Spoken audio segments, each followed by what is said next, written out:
Hello and welcome to a special pre-AFLW Draft edition of the Game Sense podcast. I'm your host, Liam Badkin, and alongside me is Rookie Me Central's Chief Editor, Peter Williams. Peter, thanks for joining me today. No worries. Yeah, looking forward to getting stuck into this. It's a really big night and plenty to discuss. Yeah, obviously it's a huge night tonight, and it's going to get underway around 7 p.m. with 57 players getting onto AFL Women's list, and at least 50 of those are set to be first-time players. So it's very exciting times, isn't it, Pete? Absolutely. There's plenty of players to look at. It's a really even draft crop. Obviously, we've had more than 560 players nominate, and that's not even including those who've been recently delisted. So there's plenty of players in the pool. There's going to be a lot of disappointment, obviously, from some who miss out because of only been those 57 spots, but it does mean that we're going to see a lot of great stories of people making it up to the next level, which is fantastic. Absolutely. And as I said off the top, it's going to be a huge show. And so we may as well get stuck straight into it. And where better to start than pick one? Now, the Western Bulldogs hold pick one. And have they decided on a player yet? Yeah, it appears they definitely have. And that's Christy Lee Weston Turner, an athletic forward out of the Western Jets. Now, she's someone who's, just ultra athletic, explosive speed, fantastic leap. She's someone who nominated nationally, and obviously with West Coast having picked two, that's who the Eagles would have gone if she was on the board. There's definitely some discussion from the Dogs as to whether or not they were going to take her with the selection, because there's a few players that obviously they're keen on. And now they've got the picks, 1, 4, 6, and 11. They've got plenty to play with there, with, of course, quite a few players that are walking out the door. But in terms of Weston Turner, she's that high upside forward. She's probably the most unique player in the draft. There might be others who have sort of had that more consistent season. She had a broken wrist, unfortunately, and missed a large chunk early in the season. But she's someone who I think has that, upside to produce even better at the top level. There's not many players who can run as quick as she can or evade players at her size, which is she's about 178. So she fills a need for the Bulldogs. She's really important, and she's someone who I think will slot in really well there. She's a Bulldog supporter. She did say she was keen to go interstate, but at the end of the day, the Bulldogs have picked up who they believe is the best player in the draft or the best player they see will fit their squad. And certainly from a point of difference, there are a few others who can produce that same level in that position. So a really great pick for them. And she's a human highlights reel for sure. Absolutely. And with pick one seemingly sorted, there's a next group, if you like, where there's 5 players likely to fill out the next 5 spots, barring any major changes. Now, give us a rundown of where the likes of Jess Wrench, Caitlin Sahoy, Brooke Barwick, Alicia Pisano, and Michaela Williamson might end up tonight. Yeah, it's a really interesting kind of group, I feel like, this one, because you've obviously got this next group of players who can go anywhere from those picks 2 to 6. I feel like pick 2 is definitely going to be Jess Wrench at the end of the day. They've been tossing up West Coast between Wrench and Barwick, and obviously Brooke Barwick out of Tasmania. They're both nominated nationally. Wrench, the captain at GWV. I think they've ended up opting for Wrench just purely because of her tie. She's got some family over in WA. It's a lot easier to sort of slot into another state when you've got those family members there. And I think more than anything, she's pretty keen to go into state to try and take up that challenge. So I think that's really what sort of won them over. It's not completely ruling out Barwick at this stage, but fairly confident that'll be Wrench. And then pick 3 is pretty locked in with Caitlin Sahoy going to the Giants. They're pretty keen. Another national nomination. She's from WA. Really great overhead. Can play wing, inside, halfback, even half forward. So someone who can just sort of slot in and fill really well across the board. A really talented player. And then you look at it some more. You've got Alicia Pisano, who's the most skillful left footer in the draft. Really, certainly best small forward. She kicked 38 goals across the Talent League season, and realistically could have had about 50. So incredible talent. Every chance she goes to Melbourne in between, which is incredible considering how strong Melbourne have been. And then you got Michaela Williamson as well, who rounds out that group. She's a brilliant runner. Clocked the fastest 2K time trial at the AFLW Draft Combine. She's someone who, co-captained the country, really exciting player. and someone who I think will either end up at the D's or the Dogs. It will really depend whether the Bulldogs opt for Barwick or Pisano first. Barwick, it's believed, is higher on their list, but potentially the Demons might rank them differently, which is what's exciting. They are under the understanding that they might rank them Pisano, Williamson, Barwick, where the Dogs have Barwick, Williamson, Pisano. So like there might be that sort of order difference, and I think that's what's really exciting, whether or not one team is willing to back themselves to potentially go for a player who might not be their first preference in order to get their first and second preference. So that's going to be a really interesting watch. But yeah, I think Barwick's probably the one that goes, and then Pisano, Williamson, but it could be any of those three orders realistically. So definitely a lot to play out, but it's a pretty exciting time. Terrific, and that's certainly a factor to keep an eye on tonight. Now, the next group after that is Carlton. Collingwood obviously have 2 picks, St Kilda and the Western Bulldogs, which rounds out the top 11. And the reason we go to 11 this time is because it neatly ties up the Dogs' 4 picks in that range. Now, who are you expecting from this group? Yeah, there's a couple of players I expect to go into this group. Alice Slocum's one out of WA, and then you've got Cleo Butterfin as well, a Giants Academy member. So obviously the Giants won't be able to match. They've got pick 3, and they're not one until that 3rd round. So they're of the understanding she's going to another club across the nation. And right now the Dogs are probably the front runners. They do have those 4 picks. It will be interesting to see whether or not they end up pulling the trigger on that pick 6. I know we sort of said that the group was sort of locked in there, but there is a potential where they go for her at pick 6. But I noticed they did open up pick 48 on their list is what they're hoping to go with. So it just allows them to take her at pick 11 because, of course, they're also interested in Georgia Borg down with 48. So that would be really good for them. But other than Slocum and Butterfin, Slocum's had some interest from Carlton and St Kilda. It's probably more likely St Kilda. You've got a few others there that are going to be interesting. Collingwood's the one to watch. You suspect they probably pick someone you're looking for, and then someone who might be a bit of a draft bolter, which is what they can do with their 2 picks. So Elaine Grigg's the one that's sort of, I guess, left out of that really top group of players. So I kind of figure she's probably the one that slots in there in one of those spots. She's, got elite pace and defensive pressure as well out of Central District. Nominated nationally, so she's a player that I think if she doesn't go there, she'll surely land at St Kilda or along those lines. So she's someone who, she's just a unique player and brings a lot of energy as well. So really exciting talent. And of course, you can't discount someone like a Georgia Clark, who's also around the mark. Could end up, she's a nice fit for Collingwood, and she also slots in nicely at St Kilda, who've had a bit of interest. So there's a few names there that could be interesting. And then it'll be quite keen to see what happens with Collingwood's second pick. Whether they go maybe a prospective tall, or they leave the tall till pick 29 and they go 2 mids, or perhaps a mid and a forward, or along those lines. So it's going to be interesting to see what they do with their 2 picks inside the top 10 as the only team other than the Bulldogs to have that. So yeah, plenty again to play out in the top 10 and 11, but it's going to be an exciting time depending on what happens with that sort of picks 4 to 6 to start with.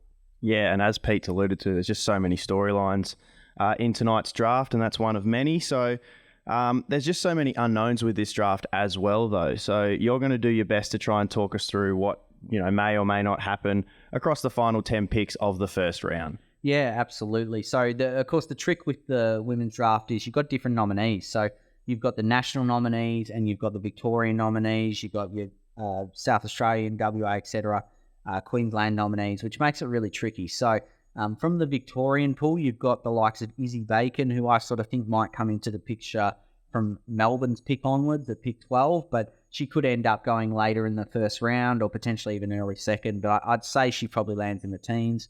Sophie Butterworth, key forward out of Dandenong Stingray, she's a real difficult one to kind of judge because she's had injuries throughout the year and still played a full season but wasn't at 100% capacity. So she's someone I could really see going in those teams to maybe a Geelong or a Hawthorn.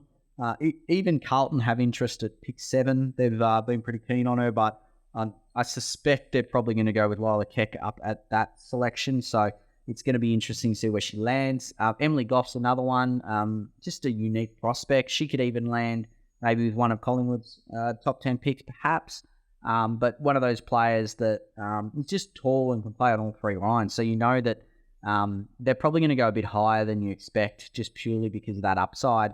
And then, of course, you've got Chloe Adams as well, Geelong Falcons skipper and co-captain of Big Country with Michaela Williamson. She's someone who, probably lands within that, say, 12 to 25, 30 range, just purely because of her consistency. Really good inside mid and can play off halfback as well. So you've got that. And then you've got the not national nominations such as Kira Wiley and Kaylee Kavanagh. That's where it'll come into play with your Sydneys and your West Coast, the ones that are probably looking across the nation early before picking up any players that might be local talents later on. So there are a couple of midfielders there that slot in. And of course, Georgia Clark again will probably fit into that range. She might, if she's there at West Coast selection, I suspect they will nab her up. But then, of course, you've got the bid on Evie Long that's probably going to come in that time. Brisbane Lions Academy member. Brisbane's going to match that. No problems there, but it'll definitely come in that range. So she's going to end up the equivalent of pick 20 and they'll just bump it up. And then, of course, Piper Window as well. Potentially, in my opinion, the best player in the draft goes at pick 18. And that's the way it is, nominating South Australia. So she'll join all those stars at Port. So there's so many possibilities in this range. It's really hard to predict. Yeah, and on top of the national or the traditional draft selection, there are several players that are sort of involved in a bidding process tonight. But the bidding process is different to the men's draft. Now, could you explain the bidding process? Yeah, so with the bidding process, we've got a little bit of a difference to the men's. Obviously, with the men's, you've got points assigned to each pick, and then they have to essentially give up the amount of points to match the bid, and the pick goes up to that pick. But in this one, as long as you're within a round, which, for example, we'll use Evie Long again as an example. If Evie Long gets bid on at pick 10 by St Kilda, she becomes pick 10 if Brisbane match it. All Brisbane need is a pick within the second round by the 10th selection of the second round. So essentially, in a normal round, they've obviously got a couple of extra picks there due to compensation picks to the likes of Bates and Malloy and whatnot. So it does go to 21. But in a normal round, you would have within 18 picks of the bid, you're able to match. So I sort of see that's what's going to happen with Evie Long. She'll probably end up with that Brisbane's first selection, and that gets bumped up to wherever that is. And then you've got Gemma Rigoni, Melbourne father-daughter. She's probably, I reckon she'll probably get locked into that 23. Someone will likely bid. Melbourne will match that. I would imagine they'd love to get her after 23 because their next one isn't down to about 40. So they'd be really excited to not have to match till then. But certainly if they get her at 23, that's fair value for her ability. They were just hoping to avoid getting it before 12, which they won't, so that's fine. Bridie O'Rourke, who was the story of the nominations, because not many had worked out that she's actually a Geelong father-daughter, because of course her father played a couple of games for the Cats in 1969, so she's one that's eligible under that. Of course, you only have to play one game, so she's probably going to end up there with their second rounder. Again, great value. If they can avoid getting bid before 17, which I suspect they will, that means they'll get a player in before they can get her. And Carlton, with Meg Robertson, they only have the 2 picks in this draft, so all they've got to do is avoid getting a bid before pick 7, which, again, expect they will.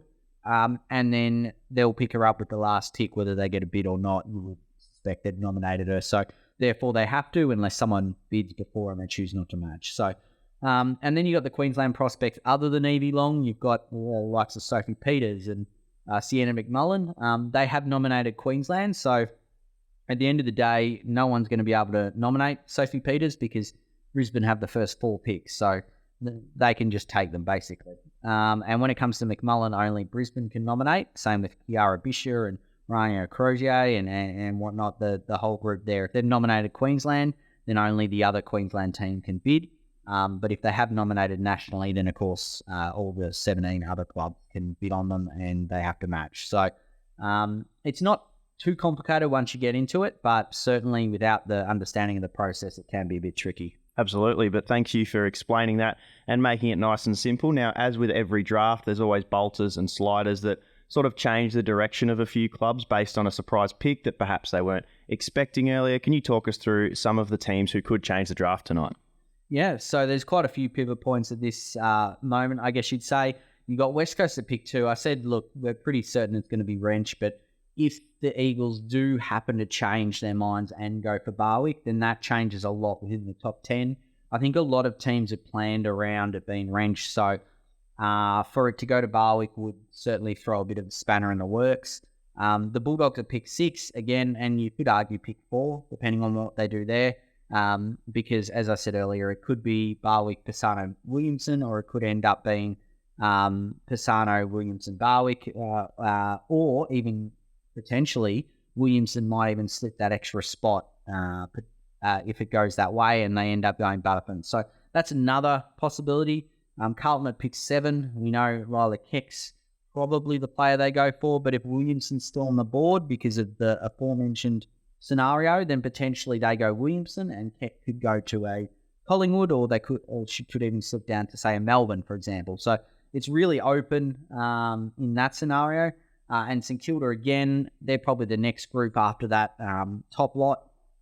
Whether they go Slocum there or they go with Georgia Clark, that'll change what a West Coast might do down the track a few picks later. So that's another one. And then Melbourne at pick 12 feels like the start of that next half of the first round. So depending on what they go, likely a Victorian nominated prospect, then that will also change the follow-on, because there's a lot of Victorian prospects who've been chatting to a lot of clubs. So it could go in obviously preference order, but a lot of those could just go one after the other. So it'll be interesting to see how that goes, but there's plenty of pivot points, which is, again, what makes it so exciting. Yeah, definitely. It sounds like there's a factor of unpredictability about tonight. So before we wrap up today, we'll take a look at some of the late value picks and potential mature ages that are potentially going to get picked up. Pete, who do you have as some possible late draft selections? Yeah, so a few that I've got a couple of top ages that I thought I'd bring up. Gemma Ramsdale, she's a watch pretty much from the 20s onwards. I'm sort of thinking around Sydney pick 30. They sort of were looking at perhaps having that taller defender coming in. Obviously, Natural Leader has nominated nationally, so happy to move. So she's really exciting. Best friends with Michaela Williamson, so it would be interesting if they ended up at the same club somehow. But it looks unlikely just because of the way the picks fall and the fact Williamson will probably go to either Carlton, Bulldogs, or Melbourne. Jacinta Baldwick's another one out of Brisbane. She's probably the fourth in line, if you like, of the Brisbane Lions nominees. And if a club was to bid a bit earlier for her and she did nominate nationally, then it would be a bit of a discussion whether or not Brisbane, how they would fit things in. I think they'd be keen on it. She has re-signed with Cooperoo for the next season. But there's a bit of interest out west as well for her. So we'll see what happens there. Another name I thought I'd bring up is Tiff Copley out of the SANFL South Adelaide defender. Really good lockdown type, 179 centimetres, 24 years old. Melbourne have been rumoured to want perhaps one or two mature age prospects.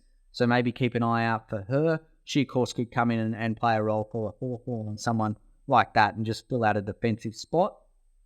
Georgia Borg, Western Bulldogs, has been linked there. Now, initially, we were thinking probably pick 11 because they'd have to clear out players to be able to even take pick 11. It does look now, they've confirmed that they're going to have enough spots to take 48, which you assume will then be her, and they'll take the 4 top 11 spots with top age players. So she's another one. And a few other names that are probably a bit more raw in terms of their football understanding. You've got Jashinta Kendall. She was a trainer with Brisbane Lions, and she's a former rugby sevens player. She's someone to just keep in mind. Gabby Eaton, former netballer. She's a Sydney Swans Academy member. Really athletic, really talented. And then you've got Olivia Fogarty as well, who comes out of Ainsley Saints and whatnot. She's sort of been around the mark. She's just come into the code this year, had a really impressive season playing between forward and mid. She's another one just to keep in the memory bank.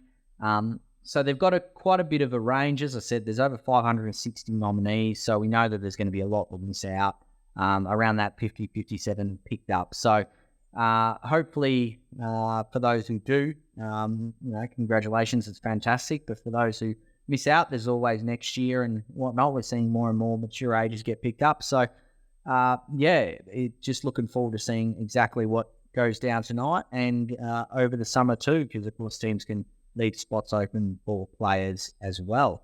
Awesome. And it's almost time for the draft, so that's all we have time for today on Game Sense. Pete, thanks for joining me. Yeah, no worries. Really enjoyed doing this, and of course, looking forward to the draft. It's an exciting time, and hopefully all those players that can realise their dreams, and looking forward to seeing who's on the list for next year. Now, we're going to be there tonight, so make sure you're following Rookie Me Central at Rookie Me Central on Facebook, Twitter, Instagram, and YouTube for all your AFL draft content or AFLW draft content needs.